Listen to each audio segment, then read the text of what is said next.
Mas e se misturarmos gases distintos? Como que fazemos para poder avaliar as propriedades dessa mistura? É sobre isso que vamos conversar depois da vinheta. Sejam bem-vindos a mais uma videoaula do curso de Química Geral do Projeto Veterano. Meu nome é Leonardo Fernandes e na aula de hoje vamos conversar sobre mistura dos gases. E para poder entender a mistura dos gases, nós vamos estudar a chamada Lei de Dalton, que também pode ser chamada de Lei das Pressões Parciais. Essa lei diz o seguinte: a pressão total de uma mistura de gases é a soma das pressões parciais de seus componentes. Ou seja, pressão total é a soma da pressão parcial de A mais a pressão parcial de B mais a pressão parcial de C e assim por diante. O que significa para a gente? Significa que, como a lei de Dalton ela está baseada, ela está embasada pela equação dos gases ideais, ou seja, pelo modelo de um gás ideal, quando nós misturamos um determinado gás A e um determinado gás B, eles se comportam como se eles estivessem ocupando aquele recipiente sozinho.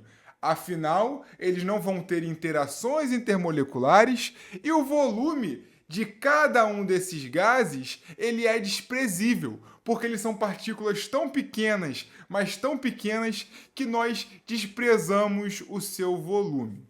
Então, pensa o seguinte, vamos pensar e visualizar o recipiente onde nós temos um determinado gás azul e um determinado gás vermelho. O que significa essa lei das pressões parciais, ou essa lei de Dalton? Significa que o comportamento do gás azul ele vai seguir a pressão parcial como se ele estivesse sozinho. Nós temos ali uma pressão total, nós temos uma determinada quantidade desse gás, que vai ser medida pela fração molar, no caso de A, que é esse gás azul. E para eu poder conseguir encontrar a pressão parcial desse gás, basta eu multiplicar essa quantidade, essa espécie de porcentagem da quantidade de gás A que eu tenho ali na minha mistura para encontrar essa pressão parcial. Afinal, vamos supor que nós temos aqui 70% de um gás A. E a minha pressão parcial é 100 atm. Ou seja, eu tenho 70% de composição de A vezes esse valor de 100 atm, eu tenho 70 atm de pressão de A. Consequentemente, eu tenho 30% do gás vermelho, que é o gás B, 30% vezes 100 atm, eu tenho 30 atm do gás B. Se eu somar 70 atm com 30 atm, eu chego nos 100 atm que eu tenho como pressão total. Ou seja, cada gás se comporta como se estivesse sozinho. A pressão daquele gás sozinho é somado com a pressão parcial daquele segundo gás, como se ele estivesse sozinho. Isso é lei de Dalton. Agora a gente pode explorar um pouquinho melhor esse conceito de fração molar, caso você não esteja tão familiarizado com ele. Pensa o seguinte: a fração molar de A é igual ao número de mols de A pelo número de mols total, que no caso da nossa mistura é o número de mols de A mais número de mols de B. A fração molar de B é igual ao número de mols de B dividido pelo número de mols total. Número de mols de A mais número de mols de B. E repetindo, para encontrar a pressão parcial de B, basta eu fazer o produto entre a fração molar de B, ou seja, essa espécie de porcentagem de B que eu tenho na minha mistura vezes a pressão total. Se isso ainda ficou confuso, vamos fazer uma questão para poder entender um pouquinho melhor isso. Vamos lá. O ar é uma fonte de reagentes em muitos processos químicos, como na síntese da amônia. Para determinar a quantidade necessária desses gases nessas reações, é preciso conhecer as pressões parciais dos componentes. Certa amostra de ar seco, com massa total 1 grama, compõe-se quase completamente de 0,76 gramas de nitrogênio e 0,24 gramas de oxigênio. Calcule as pressões parciais desses gases quando a pressão total é 0,87 atm. Então, repara, nessa questão foi fornecido para a gente a massa de cada um dos componentes e também a massa total desses caras. Por conta disso, o que nós vamos fazer? Primeiramente, vamos avaliar o N2. Para poder avaliar esse N2, basta a gente verificar o seguinte: o número de mols de N2 é igual a massa sobre massa molar. Essa massa de N2 é 0,76 gramas. E essa massa molar do nitrogênio, olhando lá na tabela periódica, temos um valor de 14. Como aqui é N2, vamos colocar dividido por 28. Isso daqui dá um valor para a gente de 2,7 vezes 10 a menos 2. Corta grama com grama, sobra justamente mol. Beleza. Agora, vamos fazer para o O2. Temos um valor de número de mols de O2, com um valor de 0,24 gramas, dividido pela massa molar. Lá na tabela periódica, o oxigênio é 16.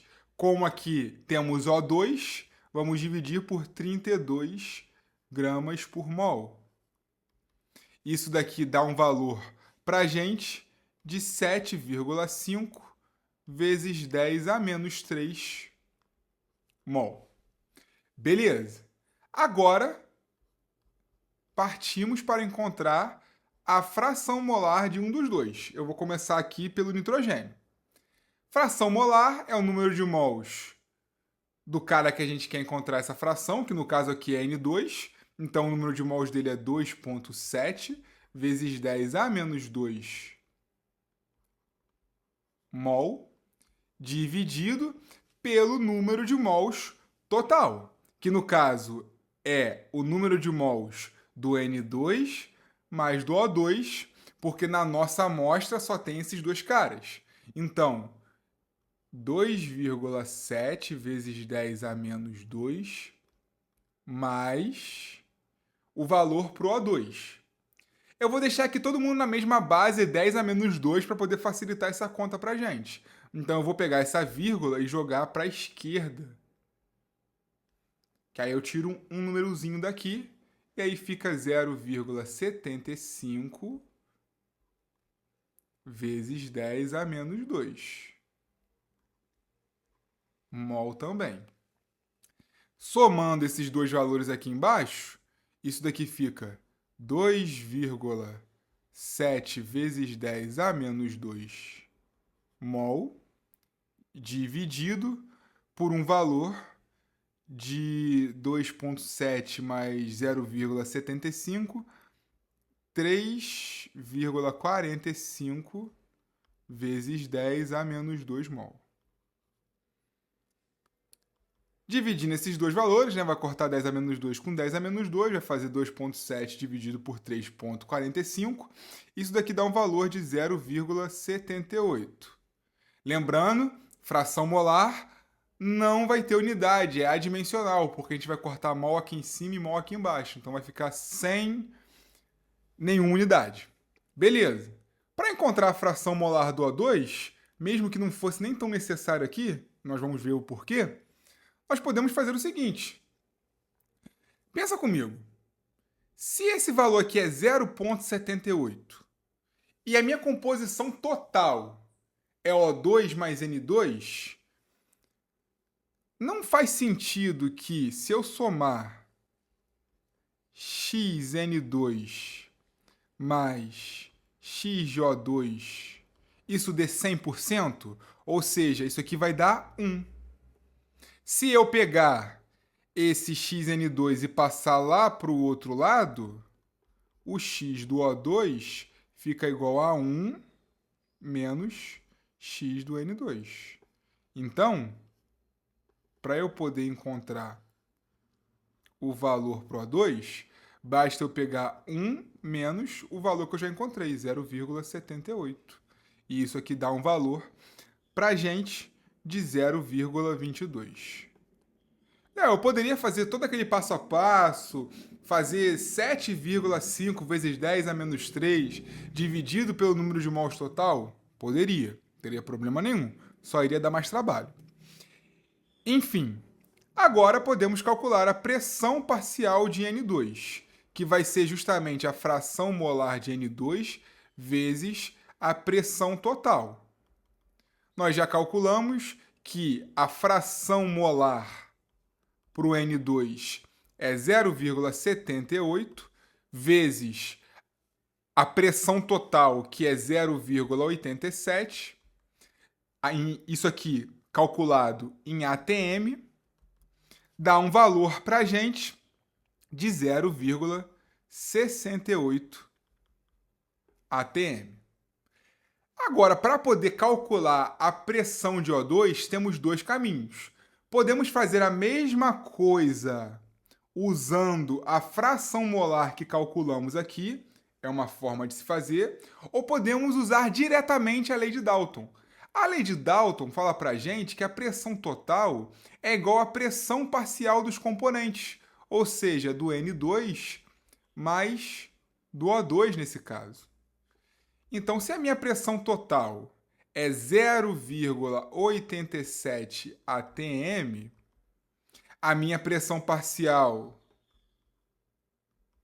do N2 é 0,68 atm, que eu acabei de calcular, eu consigo encontrar a pressão parcial do O2.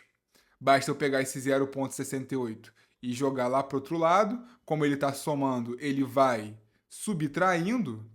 A pressão do O2 é 0,87 menos 0,68. Isso aqui dá um valor para a gente igual a 0,19